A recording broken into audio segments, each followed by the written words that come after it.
Hey Brandon, typically I would have us go back to the station and talk, but it's kind of out of the way. I don't want to inconvenience us more than already, so mind just chatting with me? I have a car over here. Yeah, let's go. You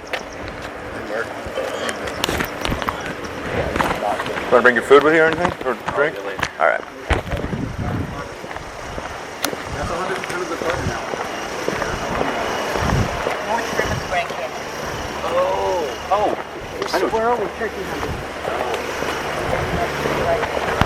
Of course, I'm the blue one up here, just sit in the passenger seat to give a little privacy and some AC.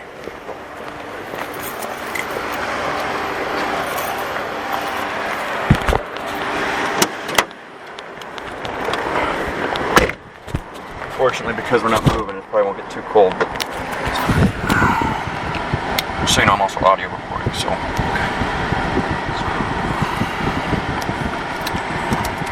Alright, Brandon, B-R-A-N-D-O-N? Yeah.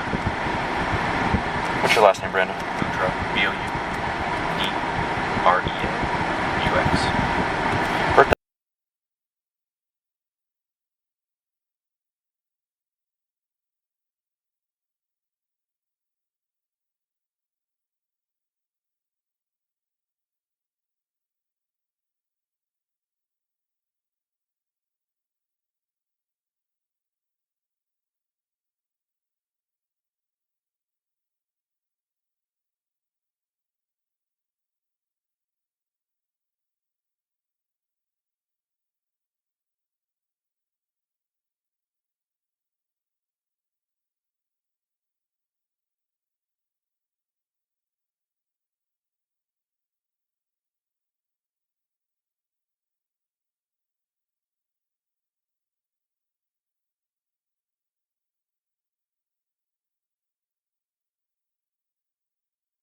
And mother in common with all four kids? Mother in common, all 4 kids. And is she wife, ex-wife? About to be ex, might be still wife. I'm not sure. We're right on the border.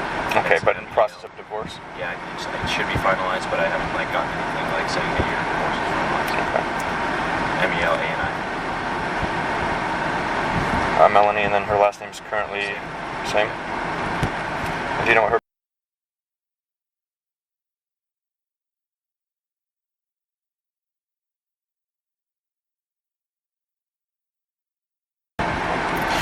and anybody else in your immediate family? As far as this family goes? Okay. Any other exes? Marriage? One marriage? Okay. How long were you guys married? 10 years, almost 11. 31st would have 11 years.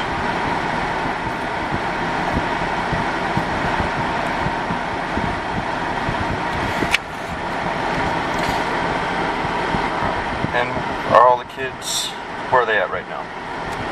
The older 2 are at school. Okay. Like said.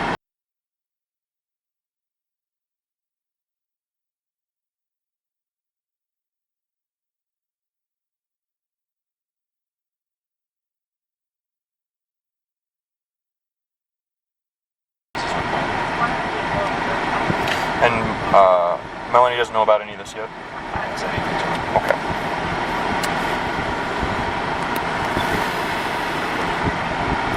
And you're working right now? What do you do for work? I own an insurance business with those 2 gentlemen you saw sitting down. What kind of insurance? Just home auto. How long have you been doing that? 6, 7 months. Before that, I do have another company that I used to do. So I used to do door-to-door sales for DirecTV, built a large company for the last 10 years. So, Okay, so door-to-door, but is it with DirecTV or is it a... we were a dealer over there. So we were a large dealer. It's called Clear Home. That's what that's called. Okay. And how long did you do that? I did that for 11 years. 10 to 11. Does Melanie work right now? No. Where's she living at?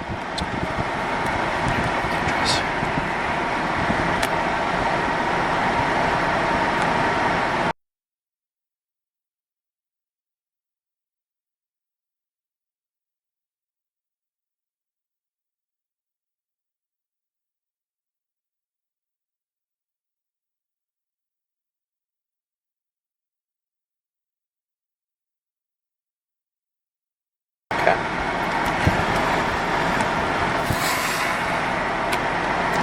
not work. Is she living there with family, friends? Just herself and my kids. Okay. She has her. Okay. And then the Tesla is your vehicle. Do you have any other vehicles? Besides you and the kids, does anybody else live here or stay here? No. Okay. I just moved in a week ago. Oh, really? Not even a week ago. In fact, very few people live in my address. Okay. Where'd you move from? I was living over on Claim right by the temple. By the temple? All right. All right, Brandon, so, golden question, what happened today? I don't know, man. But I think it scares me. So, Keep going. I just, my whole divorce has been kind of crazy. Like, crazy. My ex thinks that I'm gay and having sex with men for 10 years with no evidence. There's none. And she's convinced because this aunt convinced her that I was gay. And so she said she prayed about it, got an answer from God, and there's nothing I can do to change that. So she wanted a divorce. So I went through mediation. I worked really hard to make it a fair thing, just to move on and let it go, because I could see she had no interest in me anymore, and not let anything affect my kids. And I don't know, maybe I'm just reading way too into this, but right after we started the mediation, she has an aunt named Lori Vallow, who's the one who she's convinced her that I'm gay. That aunt was going through a divorce as well with her estranged husband, whose name is Charles Vallow. They had been living in Houston. She had moved back to Chandler. He came to pick up their kid. My wife thinks I'm in league with him. I don't know why. I have nothing to do with the guy. I mean, I gave him a blessing once. I knelt once. That was the most I did. But is he? And that was in Chandler?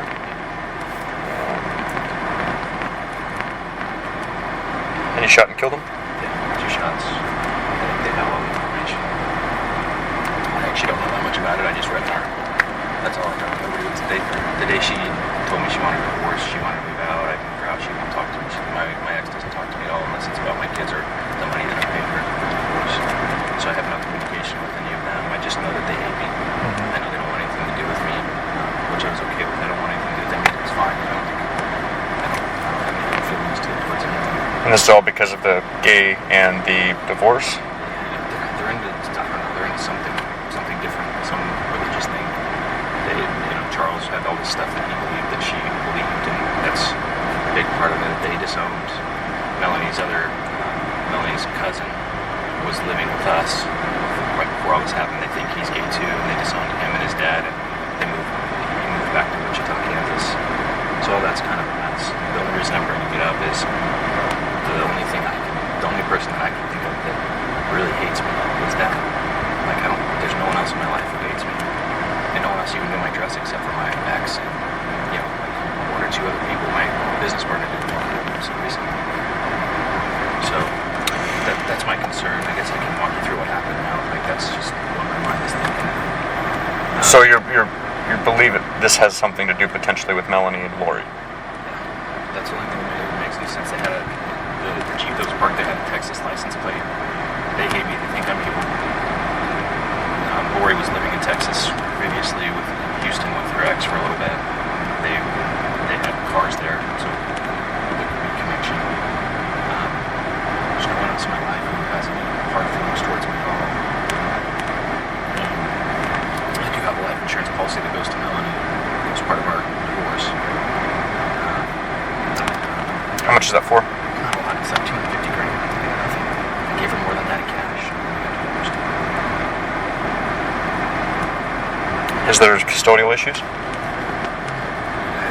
think we're doing good. Like, she doesn't communicate with me very well, but my kids love me. I'm happy. Like, I'm really happy in my home, and my kids are good. I've been trying really hard to keep. Sorry, I'm just kind of getting hit by it now. It's okay, man. I'm trying really hard to just make sure my kids don't get affected by all this weird stuff. Just good kids. So, I don't think there's any issues. I think she's fine. She gets him half the time, and I've got him half the time, and drop him off at a park, and that's what she wants. I've kind of just been I'm a pretty easygoing person, so I've been trying to just do whatever makes you comfortable within reason. Trying to create some boundaries on money because we see things a little differently there. But I've been really easy about it. I've been hard. So today, tell me more about that.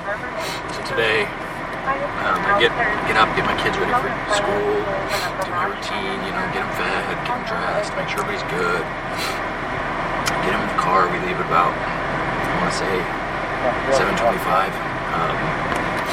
Takes me probably about 8 minutes to get over to the ALA where I drop off my two oldest, drop them off. I drive down to where my ex lives and drop off my daughter. She gets out and walks over to my ex. And I get back in the car and I drive over to Blake's school and I drop them off. And then I go to the gym. That's where I was going to go to work out at US over here with Mark. He was with me. I worked out until I drove home. So I worked out and then I drove home and I'd have to look and see what time I called 911 because I don't know what time it was exactly. I wasn't paying that much attention. So I probably left the gym at like 9:05. What time was that? 9:14. Okay. Called 911? Yeah. Driving in my neighborhood, everything's normal. And then as I'm pulling in, I don't know why, I just see that Jeep, I see a Texas plate. And the white van's always parked there so far since I've been here, so I'm just used to it. So I saw that and noticed it. I was like, oh, that's weird. So I'm kind of slowing down. My Tesla automatically opens garage, so I just slow down and let it open. Wait for kind of a second to turn in, so I just kind of slow down and wait. And I see the back window just lift up. There's like a muzzle, and I see like a silencer on it. And I just hear a boom, and my window shatters. And adrenaline just kicked in, and I just hit the gas. I just pushed it. I just started driving straight because I hadn't really started my turn yet. I didn't get quite close enough that the garage didn't even open right at that moment, right? So I drove, and then immediately my mind thought, crap, I don't know the license plate number. I need to call 911. That was like the first thing I thought. So I got my phone out of my pocket. I dialed 911. I pulled around just this corner over here, parked right by kind of where the pool is because I figured I could see if they came up on me and I would just drive away because I'm still really nervous. I wanted to chase them, but I also thought, no, because they just tried to shoot me, I think. But part of me, kind of like the logical part, came in and said, maybe this is just kids shooting it. Because my window broke, but like didn't shatter in. It just kind of shattered and I can see the little bullet hit now. But at the time, I was thinking, oh, maybe it was like a paintball gun or something. But it was so loud, so I was like, oh, I don't know. Okay. I'm just not sure. But I got on the phone. I told the dispatcher, someone just shot at me, and I think you can hear all that, so you can kind of get from there all the things that happened. And I don't think I really realized that something bigger might have happened. I was just thinking maybe it was kids being kids, like because the window broke, but no bullet came in. So like I don't think they actually maybe they didn't really shoot over me. I just my adrenaline. I think they did. But then when we got out and I saw there's a bullet hole, I realized like someone just tried to kill me. That's gotta be what it is because I'm shooting in my head. I was really close to my head. I just caught that piece. And I don't know. So the rest that's probably could be nothing. It could just be what's coming to my mind. That's what happened. Officer came. Just want to say. Okay, so you said by the pool area. Where's the pool area? I'll show you. Right here, there's a pool. Greenbelt area? Yeah, so I came up just a little past Wait, and I just parked right there because I knew there's only two exits. It's this one and the one down there, and I figured if they came by me, I could drive out either way. Did the Jeep come by you at all? It came up, and it went around and made a right on Wait, and I watched it drive down Wait and then go down Fisher Lane. And then I don't know which way it went from there because I saw it start going down Fisher Lane. So it came up here, back around, and then this way. Yeah, and I went ahead and drove down Wait, and I could see that it was gone when I got to Fisher. And so I pulled into my driveway because I figured the police were going to come. So you're coming home from the gym. Did you come in? I came in this way. So I came in through here. Okay. I went this way, came up, and as I came around that corner, that's when I noticed the Jeep. So you came in off of Pecos, Left on Brighton, Francis, north on Cole, Fairview, up to Fisher, and then I make a left on Phillips. Okay. And then so you're And that's when slowing down. And their car is parked directly into it. You'll see the van's parked this way. It's facing. They faced into the van. Okay, so they face west, and they were right in front of your house then. Yeah, right so in they're this just area. literally like right where they have the perfect vantage point of me turning into my driveway. Okay. Which makes more sense now than at the time. So then you driving here, and then about where were you at on Phelps when the shots, or when that window opened up? Just about to turn into my driveway, yeah. Okay. And And so you can, I think they did a pretty good job with the cones of about where it was. Okay. And I mean, this is kind of off recollection because there's a lot of adrenaline there. I'm not 100% sure on the exact spacing, but I remember pulling up. I remember those thoughts. I remember the window coming up. I remember seeing the muzzle, thinking, well, that's not good. And immediately it was just like, boom, I heard the noise. The window shattered. And then I think my adrenaline just kicked in because I just drove. Did you see anybody in the vehicle? I did. I wish I did. When you say the window came up, and did you see a flash or anything, or you just saw the I saw the muzzle. muzzle? I saw the muzzle. I know I saw the muzzle. 100% sure. And that's why I was thinking, but it had to have been a silencer because it was like rounded. Mm-hmm. And so I was like, okay, this has to be either like, that's why I was thinking maybe a paintball gun or something because it's so much more rounded. Mm-hmm. It's like maybe that were a pellet gun or something. But now that I see it, I'm like, no, that was probably like a gun. Like someone was trying to shoot me. Okay, so then you came around on Phelps, then you parked up here by the pool, and then you saw the same Jeep drive this way on Phelps, east on Phelps, then north on Cole, and then... Dispatcher, and so I was probably jaggled because I was frazzled a little bit, but I told him, I said, oh, it looks like they're going out of the neighborhood south towards Pecos and Record, so I kind of let them know what streets they would be going towards since I knew the neighborhood. Okay, so then I went out this way, and then you don't know where it went from Waite, you just know it came back down on Fisher. Yeah, they had to have gone out from Fairview down one way or the other. Have you ever seen that vehicle before? That's my recollection. Tell me more about the Jeep. It's like an olive, I was saying to that puke or olive green, it was like a kind of a, and it had a Texas plate. It was the two-door Wrangler. It looked like it probably was a little newer.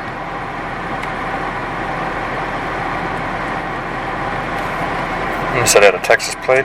Yeah. Any stickers or anything on the vehicle? Anything else? I can't recall. I wish I could. Did you see any of the occupants? I think there was probably two people based off the speed of how quickly they shot and got out of there. Was anything said? No words.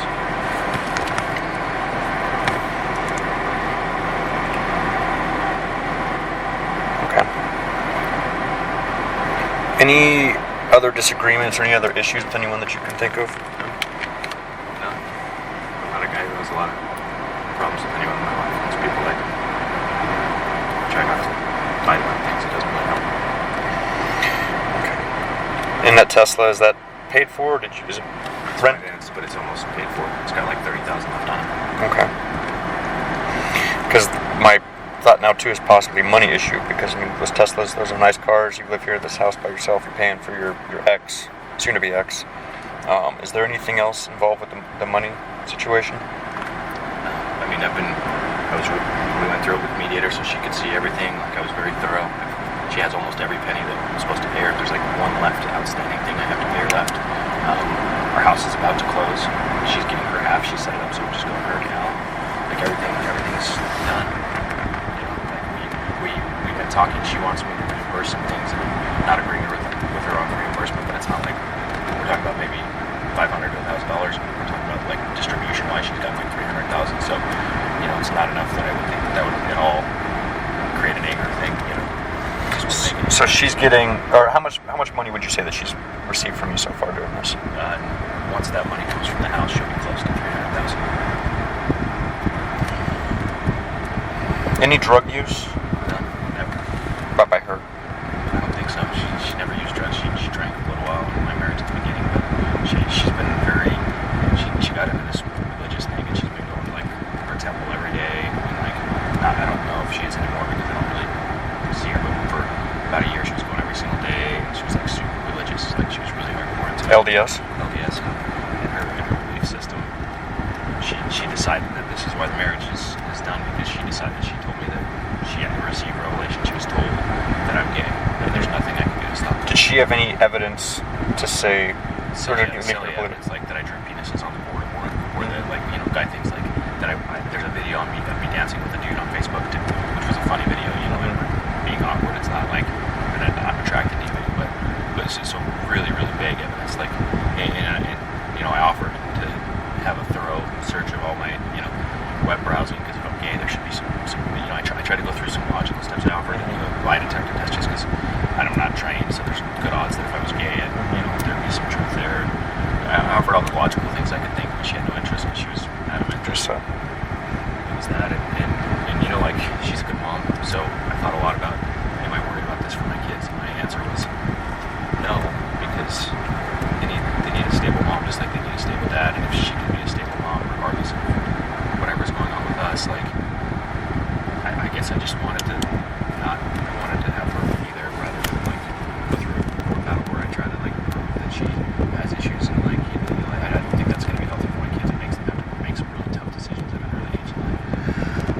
far as routine, do you typically work weekdays? Weekends? Work Monday through Friday. My routine is very set. I mean, people would know it because I get up when I have my kids, which this is the first week I've been able to have a sleepover at my house. Mm-hmm. I drop them off and then I go to the gym, then I come home and shower, change, and go to work. What time do you get up in the morning? I get up at 6. So tell me about today. What was the routine today? Woke up at 6, put on my workout clothes. My littlest, or my 6-year-old wakes up. She usually likes to sleep in my bed. She's kind of a close sleeper. So get her ready for school. I get her downstairs. I get her some muffins so she can eat. My other little 2-year-old wakes up, and so I go get her out of her bed. I get her some muffins, strip her down, put a new fresh diaper on her, get her some clothes, get her ready. Then my 9-year-old wakes up. He can get himself ready, which is kind of nice. So he gets himself ready. He wet the bed. So I stripped him down, got him in the shower, got him clean, got him dressed, got him in bed. And I had about 15 minutes, so I let them kind of just watch a show on Netflix for a few minutes while I got myself just a little bit of food and just kind of ready. Got them out the door, went, that was 7:25, and that's when I started the drive and went through the rest of that weekend already. So 7:25, then you take Braxton Brighton to ALA? ALA first, drop her off at mom's, not at her house. She likes me to do it in the park, it makes her feel better, so I do the park. Is it a park near her house, her current residence? It's literally like as you turn into where her street is, there's a park right there. Okay. That's where we always do drop off every day. So my kids are used to it. It's good. They like it. If she's late or I'm early or whatever, we just play at the park for a minute till the connection happens, and then I move on. So then you drop Bree off at the park. She runs to mom. Mom's already walking, so she runs to mom. I get back in the car, go drop Blake off, and head to the gym. Okay, so from Legacy Traditional, you went to EOS today? Yeah. EOS Fitness. Which one is that at? Higley and Pickles. Who'd you work out with there? Mark Bell. They have his information, and Chris Pierce was actually there with us too. So Mark and Chris were both with you?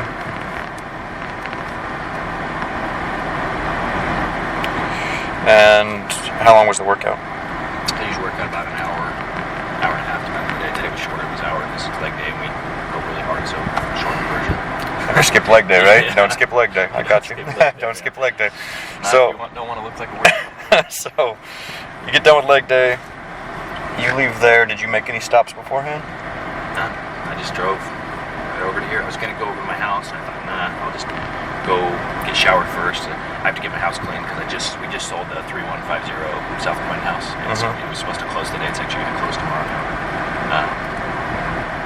So I didn't make any stops. I just drove over here. And that's when that occurred. I just as I was around that corner. Okay. And so what would you do if this was still a typical day? What would you do next?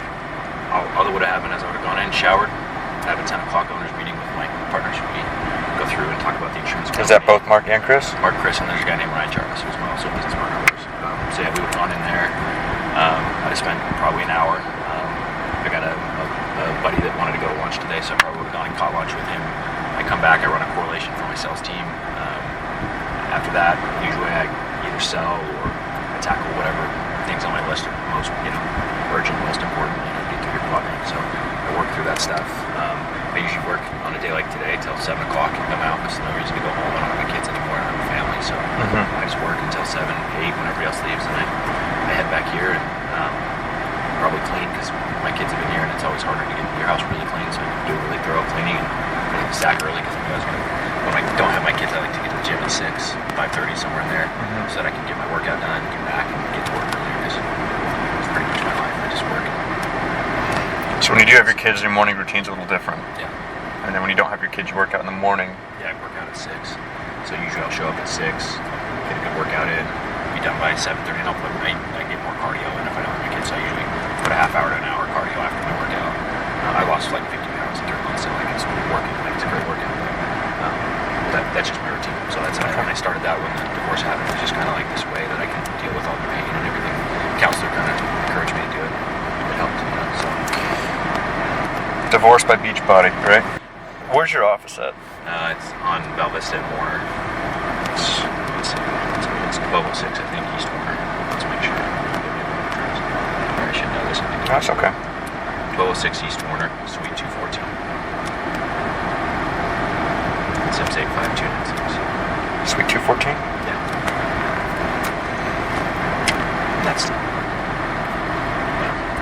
it catches the whole street. You can see everything because I kind of turned it so it catch space. So I mean, if they do record stuff, even for a short amount. And your Tesla has a camera on it too, yeah? It does, yeah. I mean, I gave her the emergency assistance number. I think it might have started recording. So I think what happens is in an accident, you automatically set to record. And I don't know if the window shattering would have caused it to record. Does it record from the front? Yeah, I have a front camera. It sits right up here. So it would have caught everything. Would Okay. have caught the shot. Maybe even the person. Anything else you can think of right now? I wish. I gave you my card. Yeah, I gave you my card out there. You know what? Is this 702-7424? Okay, that's your cell. Yeah, I'm a little uncomfortable. I'm probably going to leave, go to my parents' house. They live in Utah for a few days. They live in Utah? Yeah. I just don't want anyone to know where I'm at. I don't feel very safe. For now, in this short term, stick here for now until we figure out what my next step's going to be as far as processing the scene and what we need from the other guys. Do you have any bad business things going on or anything? No. I mean, that Clear Home company, we're about to file litigation, but it's not like nobody hates each other. It's just they can't agree on the number, and neither can I. So we're going to go to a mediator to figure out the number. But none of that. When we're talking number, how much are we talking? They want to pay me $40,000. I think it's worth $100,000. But to all of us, that's not a lot of money. Like we're talking about, it's a lot less, right? Mm-hmm. And all of us are doing pretty well, so it's not like any of us can't. Typically comes down to money or drugs, right? Or emotional stuff, but it doesn't sound like you have any emotional issues. Tell me you have any drug history or the family doesn't have any, and then so maybe it leads down to money, but I don't know. Yeah, that's the only thing I can think of. Like, but my ex doesn't. I don't know because everything's so strange now. But like, I just don't think she would do that. Like, that's a very just. I never would have thought anyone would try to shoot me. Well, let's figure out exactly what happens to her. We're going to do our best to get some short-term answers, and then we can figure out what our next steps are going to be. Just ask you to be patient, because like I said, anytime government gets involved, things slow down, right? That's fine. My cell's at the bottom there. That's my work cell. So you can text or call that. I'll probably correspond with you throughout this with that number more than any other. Forgive my chicken scratch. It's 480-372-1061. I may have some other questions here shortly. Okay. Do you have any questions for me right now? No, I think as soon as I can leave, I'd feel more comfortable just not being here. But I can wait. Okay. Yeah. For now, I need you to wait. I hope it's not going to take too long because the scene is not super complicated. But I need to talk to my counterparts here and see what they found, if anything, so far. Do me a favor. Don't contact Melanie yet. You contacted parents, which is fine. Yeah, my dad. I just thought I should tell him. Yeah, but keep the communication pretty quiet right now until I get a better idea of what our next steps are going to be. Okay. Anything else right now? All right, Brandon. Thank you for chatting with me. If you think of anything, wave me down, or hell, you can even text me. That'd probably be easier to get to me, even if I'm on scene. Okay. So maybe just hang out here. Just gotta sit over there. Yeah, if you want to sit with your buddies, and then once I think we're at a place where you can either take off. Take that car. I'm assuming. There's a good chance. I'll let you know here shortly. You guys know. There's a good chance we're gonna at least get the projectile out. Depending upon how the camera system works, I might need to take it. Okay. Yeah, maybe call and talk to somebody and test. I know I have one of my fellow detectives working on that right now. So if we don't have to inconvenience you, we won't. But I don't mind, honestly. Like I feel really uncomfortable. So the things that I can do, like living without my car, is not an issue. Yeah, I need to get it back too. So yeah, I know how it works, and I have plenty. Financially, I'm very stable, so I'm not worried about the cost of getting my own car or anything else. Good deal. Well, I'll get you some answers soon. If you think of stuff, like I said, take notes, even if it's in your phone, just to remember, because you'll forget. Okay. You're still in a little state of shock. Yeah, Do you need anything from us right now? I appreciate your help. Okay. I'll be here, so I'll talk to you here in a minute. Okay.